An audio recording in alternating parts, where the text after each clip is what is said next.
lorsqu'on fait quelque chose les yeux fermés, c'est que l'on est parfaitement sûr de l'autre. Alison Touzé, j'ai 20 ans, je suis étudiante en première et j'adore le sport en général aussi, mais le torbal c'est un sport que j'aime bien. J'en avais fait plus jeune et puis ça fait du bien de redécouvrir un peu plus tard ce sport, je le revois d'un nouvel œil.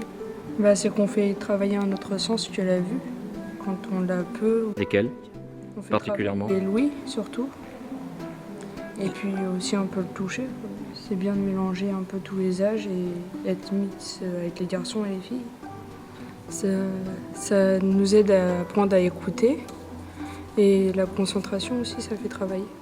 Deux invités aujourd'hui dans les studios de Cob FM. Tout d'abord, Stéphane Le Coquen, qui est entraîneur-joueur de la section sportive de torbal costarmoricain à la MJC de Lamballe. Bonjour monsieur, bienvenue sur Cob FM. Bonjour à vous. Et donc, on va parler du torbal costarmoricain. C'est un nouveau sport qui débarque dans le département, hein. Oui, c'est la première fois donc de l'histoire du torbal français qu'on essaye de développer le torbal dans les Côtes-d'Armor. J'ai pu rassembler 10 licenciés, garçons et filles, et on s'entraîne depuis le mois d'août donc sur Lamballe, à la salle de la poterie. Et pour l'instant, au vu des différents entraînements, ces joueurs et joueuses ont envie de s'engager en challenge national en 4e division. Alors, quelle est la spécificité de ce sport ?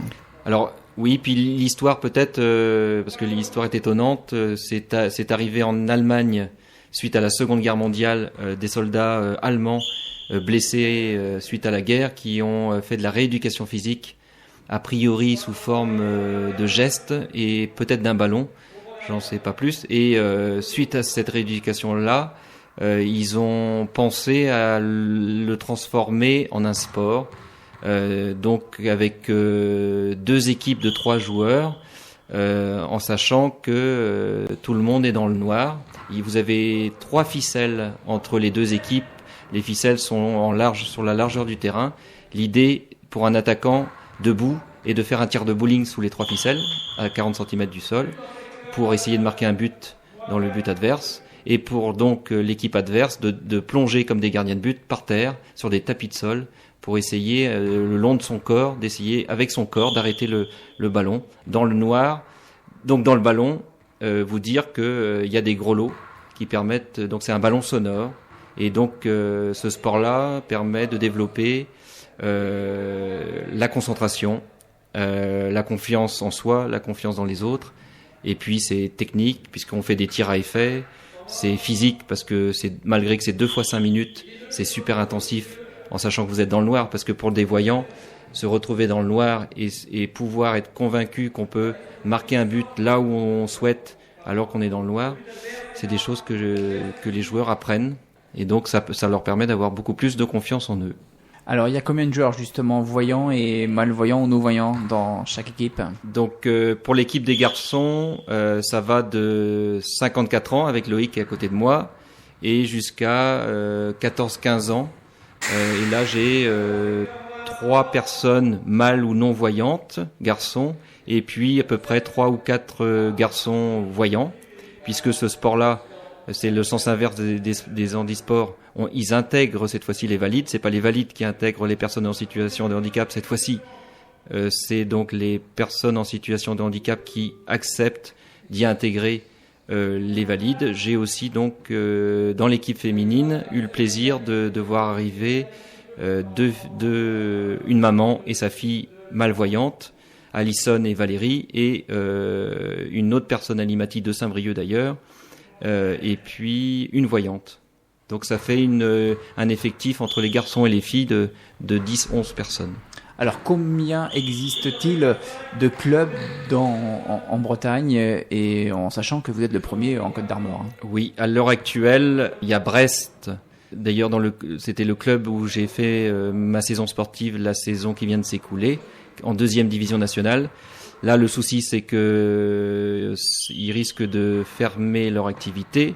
Donc, en fait, il y aura nous, le torbal costarmoricain et Rennes. Voilà.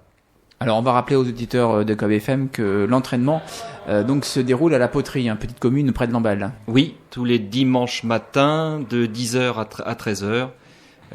Donc voilà, et c'est ouvert évidemment à tout le monde, que vous soyez garçon, fille, de tous les âges, à peu près de 13 à 60 ans, voyant ou malvoyant.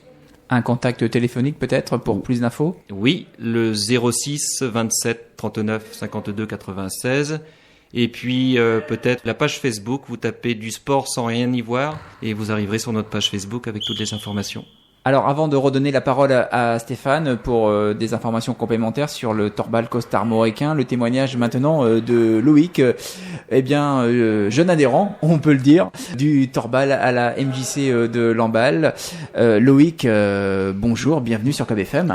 Bonjour Cob FM. Voilà, donc vous venez de vous inscrire au sein de la section, hein. Oui, c'est tout récent. C'est comment j'ai découvert ça au début du mois d'août par Stéphane.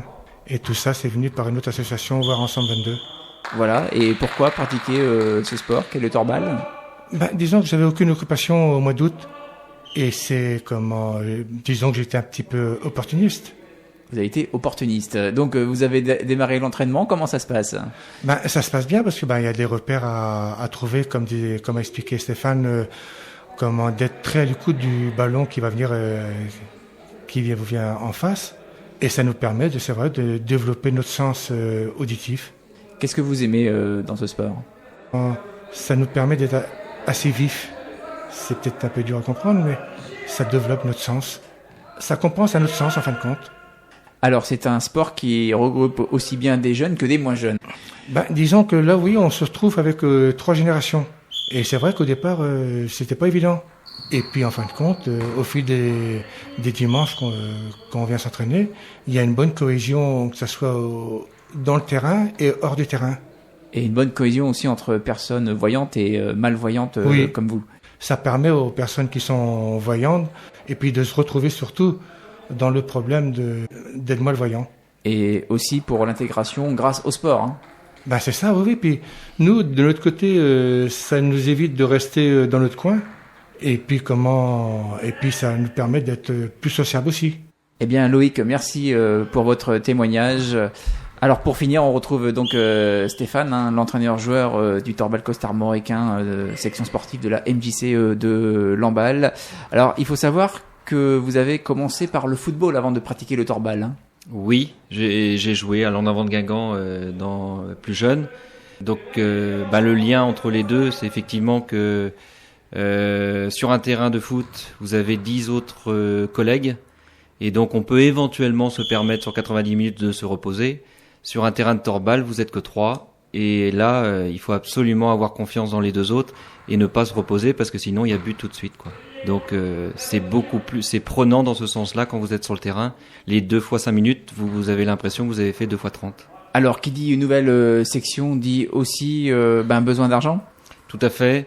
Puisque là, j'ai le plaisir de pouvoir peut-être, au vu de l'investissement de mes joueurs et de mes joueuses, de les envoyer en championnat de France, National 4 pour les garçons et puis National 1 pour les filles, puisqu'il n'y a qu'une division.